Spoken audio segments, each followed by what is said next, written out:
ಗುರುಗಳೇ ನಮಸ್ತೆ. ನಿಮ್ಮ ಹೆಸರು? ನಮ್ಮ ಹೆಸರು ಚಂದ್ರಶೇಖರ್ ಅಂತ.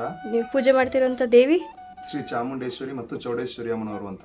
ನೀವಿವತ್ತು ನಮ್ಮ ಜನಗಳಿಗಾಗಿ ಯಾವ ಮಾಹಿತಿನ ಕೊಡ್ಬೇಕಂತ ತಿಳ್ಕೊಂಡಿದ್ದೀರಾ? ಈಗ ಜನಗಳು ಎಲ್ಲರೂ ಕ್ಷೇತ್ರಕ್ಕೆ ಒಂದೇ ಸಮನೆ ಬರಕ್ಕಾಗಲ್ಲ. ತುಂಬಾ ತುರ್ತು ಸಂದರ್ಭಗಳಿರ್ತವೆ, ಆರೋಗ್ಯ ಸಮಸ್ಯೆ, ಮತ್ತೊಂದು ಮಗದೊಂದು. ಹೌದು. ಆಗ ದೇವಿಯನ್ನ ಮನೆಯಲ್ಲೇ ಕುಳಿತು ನಮ್ಮ ಕ್ಷೇತ್ರದ ದೇವಿಯನ್ನ ಯಾವ ರೀತಿ ಪ್ರಾರ್ಥನೆ ಮಾಡಬೇಕು ಅಂತ. ಈಗ ಅಮ್ಮನವರಿಗೆ ಅರ್ಕೆ ಮಾಡ್ಕೊಳ್ತಾರೆ, ಎಷ್ಟೋ ಜನ ಬರಕ್ಕಾಗಲ್ಲ ಅಂತ. ಯಾವ ರೀತಿ ಅಮ್ಮನವರಿಗೆ ಅರ್ಕೆ ಮಾಡಿಡ್ಬೇಕು ಮನೆಯಲ್ಲಿ, ಇದ್ರ ಬಗ್ಗೆ ಒಂದು ವಿಡಿಯೋ ಮಾಡೋಣ ಅಂತ ಇವತ್ತು ಕ್ಯಾಮ್ರದ ಮುಂದೆ ಬಂದಿದ್ದೀವಿ. ಎಲ್ಲರಿಗೂ ಸ್ವಾಗತ, ಸುಸ್ವಾಗತ.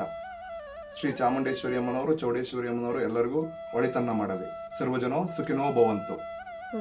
ಇವಾಗ ಅವರು ಒಂದು ಆಸ್ಪತ್ರೆಯಲ್ಲಿ ಇರ್ತಾರೆ, ಅವ್ರ ತುರ್ತು ಸಮಸ್ಯೆ ಇರುತ್ತೆ, ಎಮರ್ಜೆನ್ಸಿ ಇರುತ್ತೆ, ಅವ್ರು ಬರೋಕ್ಕಾಗದೇ ಇಲ್ಲ. ಆ ರೀತಿ ಸಮಯದಲ್ಲಿ ದೇವಿನ ಹೇಗೆ ಪ್ರಾರ್ಥನೆ ಮಾಡ್ಬೋದು? ಆಗ ಒಂದು ಅರಿಶಿನ ಬಟ್ಟೆಯನ್ನು ಮಾಡಿ ಅದಕ್ಕೆ 1 ರೂಪಾಯಿ ನಾಣ್ಯವನ್ನ ಹಾಕಿ ಅದಕ್ಕೆ 2 ಏಲಕ್ಕಿ 2 ಮೆಣಸು ಅನ್ನ ಹಾಕಿ ಅಮ್ಮನವರ ಪ್ರಾರ್ಥನೆ ಮಾಡಿ, ಅಮ್ಮ ನಾವೀಗ ನಿನ್ನ ಕ್ಷೇತ್ರಕ್ಕೆ ಬರಕ್ಕಾಗಲ್ಲ ಅನ್ನೋ ಕಾರಣಗಳಿಂದ ಅದನ್ನ, ಇಲ್ಲ ಅಮ್ಮನವರಿಗೆ ಮಡಲಕ್ಕಿ ಸೇವೆನೇ ಆಗಿರ್ಬೋದು, ಇಲ್ಲ ನಾವು ಬಂದು ಅಮ್ಮನವರಿಗೆ ಪೂಜೆ ಮಾಡಿಸ್ತೀವಿ ಒಂದಿನ ಅಂತದೇ ಆಗಿರ್ಬೋದು, ಈ ತರ ಸೇವೆಗಳನ್ನ ಮಾಡಿ ಅಲ್ಲೇ ಅರ್ಸಿಕೊಳ್ಳೋದ್ರಿಂದ ಅಮ್ಮನವರು ಭಕ್ತರಿಗೆ ಪ್ರಸನ್ನರಾಗಿ ವರಗಳನ್ನ ಕರುಣಿಸ್ತಾರೆ. ಈಗ ಅವರು ಕೆಲಸ ಆಗ್ಬೇಕಂದ್ರೆ ಅರ್ಕೆ ಕೊಡ್ಲೇಬೇಕಾ? ಹೌದು. ಅಮ್ಮನವರಿಗೆ ಅರ್ಕೆ ಮಾಡಿದ ಮೇಲೆ 3 ತಿಂಗಳವರೆಗೆ ಭಕ್ತರು ಅಮ್ಮನವರ ಅರ್ಕೆ ತೀರಿಸಲೇಬೇಕು ಕ್ಷೇತ್ರಕ್ಕೆ ಬಂದು. ಹೌದಾ? ಯಾವ್ಯಾವ ರೀತಿ ಹರಕೆಗಳು ಮಾಡ್ಬೋದು? ಅಮ್ಮನವರಿಗೆ ಈಗ ಭಕ್ತರು ಬರಕ್ಕಾಗಲ್ಲ ಅಂತ ಕಾರಣ ಅವರ ಮನದಾಳದ ಅರ್ಕೆಗಳು ಹೇಗಿರ್ತವೆ, ಈಗ ಅವರ ಶಕ್ತಿ ಅನುಸಾರ ಅಮ್ಮನವರಿಗೆ ಇಲ್ಲಿ ಚೌಡೇಶ್ವರಿ ಅಮ್ಮನವರು ಬಲಿಗೆ ಸಂಬಂಧಪಟ್ಟಂತ ದೇವತೆ ಆಗಿರ್ತಾರೆ.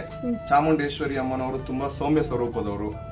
ಹಾಗಾಗಿ ಚಾಮುಂಡೇಶ್ವರಿ ಅಮ್ಮನವರಿಗೆ ಅರ್ಕೆ ಮಾಡ್ತೀವಿ ಅಂದ್ರೆ ಅಮ್ಮನವರಿಗೆ ಹೆಣ್ಣಿಗೆ ಯಾವ ರೀತಿಗಳಲ್ಲಿ ಅರಿಶಿನ ಕುಂಕುಮ ಅಂದ್ರೆ ತುಂಬಾ ಗೌರವ ಇದೆಯೋ ಅದೇ ರೀತಿಗಳಲ್ಲಿ ಅಮ್ಮನವರಿಗೆ ಮೊಡಲು ದುಂಬ್ತೀವಿ ಅನ್ನೋ ಅರ್ಕೆಗಳನ್ನ ಮಾಡೋದ್ರಿಂದ ಅಮ್ಮನವರು ಶೀಘ್ರವಾಗಿ ಹೆಣ್ಮಕ್ಳಿಗೆ ಪ್ರಸನ್ನರಾಗ್ತಾರೆ.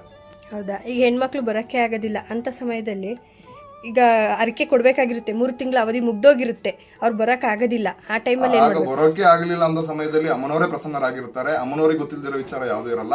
ಬರಕ್ಕೆ ಆಗಲ್ಲ ಅನ್ನೋ ಸಂದರ್ಭದಲ್ಲಿ ಕ್ಷೇತ್ರದಲ್ಲೇ ಆಗ್ಲಿ ಅಮ್ಮನವರೇ ಆಗ್ಲಿ ಶಾಂತ ಸ್ವರೂಪ ತಾಳಿರ್ತಾರೆ. ಹಾಗಾಗಿ ಅದರಿಂದ ಏನು ಎಫೆಕ್ಟ್ ಆಗಲ್ಲ. ಈಗ ಕೊಡಂಗಿದ್ದು ನಾವು ಬರಕ್ಕಾಗಲ್ಲ ಅಂದವರಾಗ ಮಾತ್ರ ಕ್ಷೇತ್ರದಲ್ಲಿ ಅಮ್ಮನವರು ಕೋಪಿತರಾಗ್ತಾರೆ ಅನ್ನೋದು ಭಕ್ತರ ನಂಬಿಕೆ.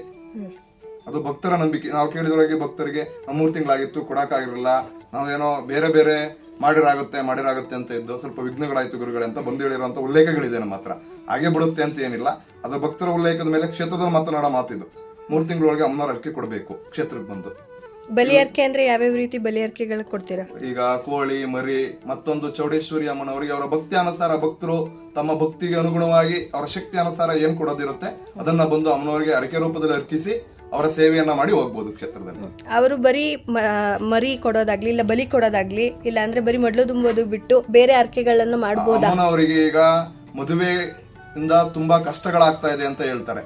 ಅದರಿಂದ ನಮ್ಮ ಕ್ಷೇತ್ರದಲ್ಲಿ ವಿಶೇಷ ಏನು ಅಂದ್ರೆ ಅಮ್ಮನವರಿಗೆ 9 ಶುಕ್ರವಾರ ಇಲ್ಲ 7 ಶುಕ್ರವಾರ ಬಂದು ಅಮ್ಮನವರಿಗೆ ಅರಿಶಿನ ಕೊನೆಯ ಹಾರವನ್ನು ಮಾಡಿ ಅಮ್ಮನವರಿಗೆ ಹಾಕಿ ಸಂಕಲ್ಪ ಮಾಡಿಸಿ ಪ್ರಾರ್ಥನೆ ಮಾಡೋದ್ರಿಂದ ಶೀಘ್ರವಾಗಿ ವಿವಾಹ ಭಾಗ್ಯ ಕೂಡಿ ಬರುತ್ತೆ ಕ್ಷೇತ್ರದಲ್ಲಿ.